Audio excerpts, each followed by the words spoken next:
அனைவருக்குமே வணக்கம். இந்த வீடியோ வந்து பார்த்தீங்கன்னா, ஒட்டுமொத்த தமிழ்நாட்டு நீதித்துறைக்கும், தமிழ்நாட்டு சிஎம்முக்கும், தமிழ்நாட்டு வழக்கறிஞர்களுக்கும் தான் இந்த வீடியோ. தயவுசெய்து உங்களுடைய இந்த விடாமுயற்சி நிச்சயம் ஒரு உயிரை காப்பாத்தணும். ஒரு நபருடைய ஒரு விக்டிம்ஸ் வந்து ஒரு விக்டிம் கிடையாது. ஒன்றுக்கும் மேற்பட்ட பல விக்டிம்ஸ காப்பாத்துறதுக்கு உதவி செய்யுங்க.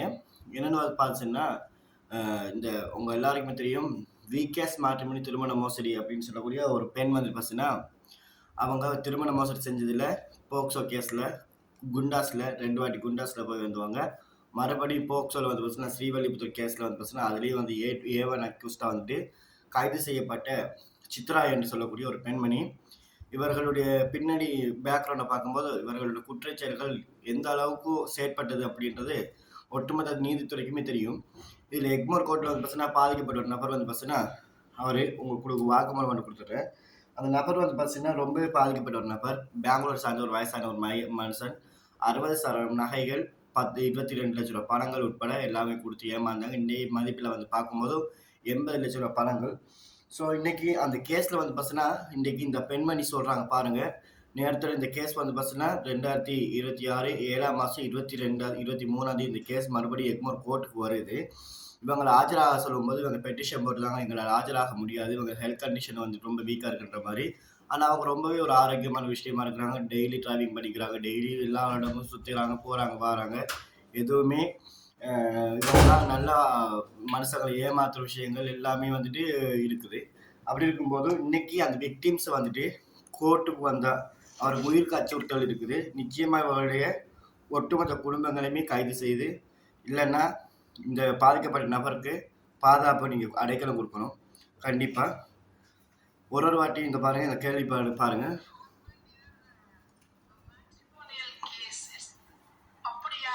என்னோட மேட்ரிமோனியல் கேஸ் என்னாச்சு அப்படின்றீங்களா?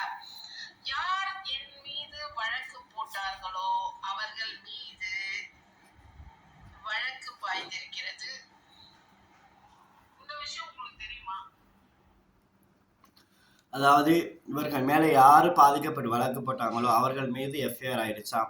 அப்படின்னு சொல்லி சமூக வலைத்தளங்கள்ல கடந்த அதாவது 7/6/2026 அன்று போட்ட நேரலையில அவங்க குறிப்பிட்டிருக்கிறாங்க. இந்த நபர் வந்து பார்த்தீங்கன்னா, பெங்களூர்ல இருந்து ரொம்ப பெரிய ப்ராசஸ் வந்துட்டு சட்ட போராட்டங்கள் நடத்தி, இவர்களால் பாதிக்கப்பட்ட ஆண், பெண்கள் உட்பட எத்தனையோ குடும்பங்கள் உட்பட, இந்த குடும்பம் மட்டும் தான் அருண்குமார் குடும்பம் மட்டும் தான் ரொம்பவே சவாலுக்கு மத்தியிலேயும் பெங்களூர்லேருந்து அடிக்கடி வந்து இந்த எக்மோர் கோர்ட்டுக்கு வந்து போறாங்க. வந்து போகும்போது இந்த மாதிரியான சூழ்ச்சிகள் செய்யப்பட்டு அவரை மிரட்டப்படுது. ஸோ கண்டிப்பா வந்து நீதிபதி அவர்களுடைய கவனத்தில மேற்கொண்டு இந்த பெர்சன்ஸ் வந்துட்டு உயிரை காப்பாத்துங்க. எல்லாருக்குமே நம்ம கால்ல விழுந்து மன்னிப்பு கேட்டுக்கிறேன். நிச்சயமா இந்த மாதிரியான நபர்களால ஒரு சாதாரண ஒரு விக்டிம் வந்துட்டு எங்கேயுமே பாதிக்கப்பட்டுறக்கூடாது. அவருடைய குடும்பங்களுக்கு அந்த ஆணிவேரா இருக்கக்கூடிய அந்த தலைவருக்கு வந்து பார்த்தீங்கன்னா, இந்த மாதிரி சம்பவங்கள் நடக்கப் போகுது அப்படின்னு சொல்லி முன்கூட்டியே காவல்துறை அது எக்மோர் கோர்ட்ல என்னென்ன அடிப்படையில வந்து பார்த்தீங்கன்னா, இவங்களுக்கு பிணைகள் வழங்கப்பட்டதோ, அந்த விடைகள் எல்லாத்தையுமே முறியடிக்கக்கூடிய மாரி இவர்கள் செயற்பட்டு வராங்க. அதில வந்து பார்த்தீங்கன்னா, நான் இதில சொல்லக்கூடிய இந்த பெர்சன்ஸ் உடைய ஒரு வீடியோ ஒண்ணு காமிக்கிறேன். ஓகேங்களா? இந்த பாதிக்கப்பட்ட நபர் இவர் தான்.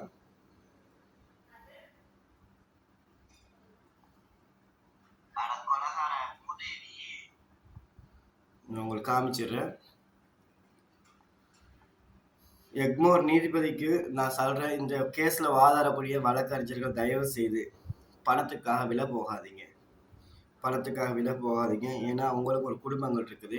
இந்த வீடியோ கேட்டு வாங்க. என் பேரை கேட்டாருனாலே அந்த 11 பேர் தான் ஞாபகத்துக்கு வராங்க. சரியா? நீ கோடி ரூபாய் கொடுத்தாலும் எவனும் வாங்க மாட்டான். சரியா? இந்த புளுத்தி வேலை எல்லாம் என்கிட்ட காட்டக்கூடாது. சரி, 2 மாசம் அருண்குமார் கேஸ், இந்த பழைய கேஸ் ஒன்னும் அம்மா ஜல்லிக்கு சேராது. எல்லாம் முடிச்சு போச்சு. வணக்கம். என்னுடைய பேர் வந்து உதயகுமார். நான் பெங்களூர்ல இருந்து வந்திருக்கிறேன். ஒரு கேஸ் விஷயமா குற்றப்பத்திரிகை தாக்கல் செய்ய வந்திருக்கிறேன். என்னுடைய பையனுக்கு மேட்ரிமோனியல் மூலியமா பொண்ணு தேவைன்னு சொல்லிட்டு விளம்பரம் பண்ணியிருந்தேன் சார்.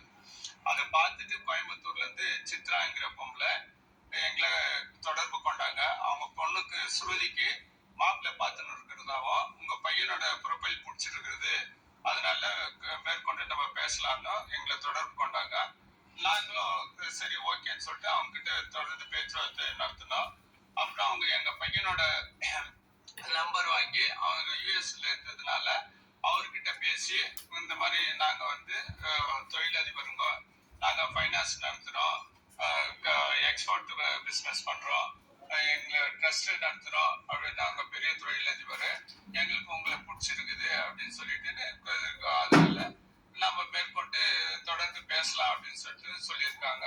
சரி, எங்க பையனுக்கும் பிடிச்சிருந்ததுனால சரி ஓகே எங்க அப்பா அம்மா கிட்ட பேசணும் அப்படின்னு சொல்லியிருந்தாரு.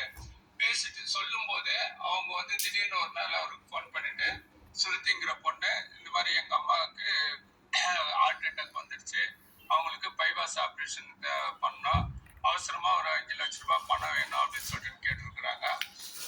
ஹார்ட் ஆப்ரேஷன் இல்லை அப்படின்னு சொல்லிட்டு அவரும் பரிதாபப்பட்டு அனுப்பிச்சு கொடுத்தாரு. அப்புறம் தொடர்ந்து அதே மாதிரி 1 லட்சம் 2 லட்சம் சொல்லிட்டு பணம் வாங்கியிருந்தாங்க. அதுக்கப்புறமா சரி நீங்க இந்தியாவுக்கு வாங்க, நம்ம பேசி நிச்சயதார்த்தத்துக்கு ஏற்பாடு பண்ணலாம் அப்படின்னு சொல்லிட்டு எங்க பையனை இந்தியாவுக்கு வர வச்சாங்க.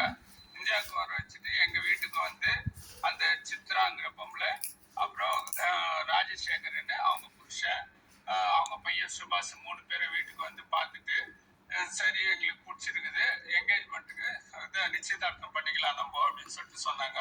சொல்லிட்டு சென்னைக்கு கிளம்பி போனாங்க. மறுநாள் எங்க பையனுக்கு ஃபோன் பண்ணிட்டு நிச்சயதார்த்தத்துக்காக இது சத்திரம் பார்க்கணும், ஹோட்டல் பார்க்கணும், நீங்க வாங்க அப்படின்னு சொல்லிட்டு கூப்பிட்டாங்க. எங்க பையனும் போயிருந்தாரு.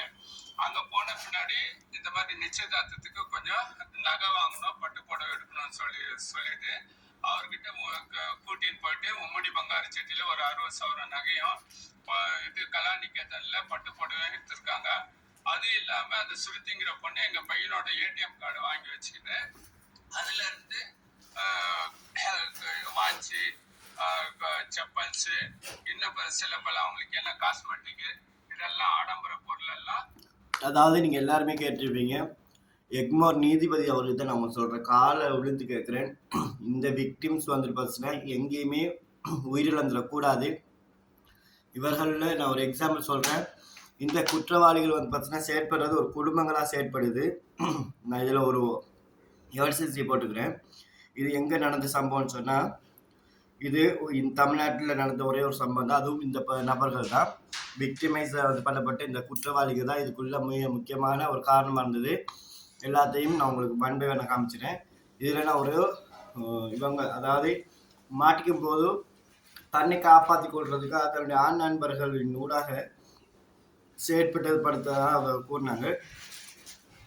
இந்த பாருங்க, இந்த எஃப்ஐஆர் முதல்ல படித்து பாருங்க.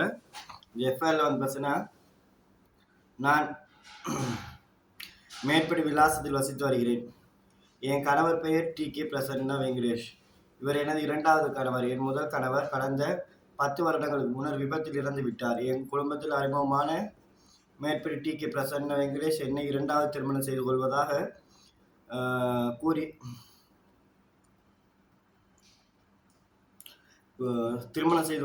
கூறி அதுக்கப்புறம் வந்து பார்த்தீங்கன்னா எங்கள் சுந்தர் ராமச்சந்திரன் என்ற பையனை ஒருவர் சுந்தர் ராமச்சந்திரன் என்ற பையனை வந்து பார்த்தீங்கன்னா ஏமாற்றி பழங்களை ஏமாற்றி ரொம்ப மோசடி செஞ்சு அந்த மோசடியில் தப்பிக்கிறதுக்காக வந்து பார்த்தீங்கன்னா தன்னுடைய ஆண் நண்பரை காட்டி கொடுத்ததுக்கு அப்புறமா இன்னைக்கு இவர்கள் வந்து பார்த்தீங்கன்னா இன்னைக்கு எல்லாருமே ஒட்டுமொத்த குடும்பங்களாகவும் ஒரே நேரத்தில் வந்து இருந்து வராங்க. ஆனால் இந்த சம்பவத்தில் வந்து பார்க்கும்போது பாதிக்கப்பட்ட விக்டிமா ஒரு கிரைம் பண்ணிட்டு இருக்கக்கூடியவங்க இல்லை ஒரு குற்றம் சாட்டப்பட்ட நபர்கள் நம்ம வந்துட்டு காவல்துறையிலையோ இல்லை நீதித்துறையிலையோ இருக்கும்போது இந்த கேசஸ் எல்லாம் வந்து நம்ம சொல்றது பேச அழகு இல்லை. ஆனால் இருந்தாலுமே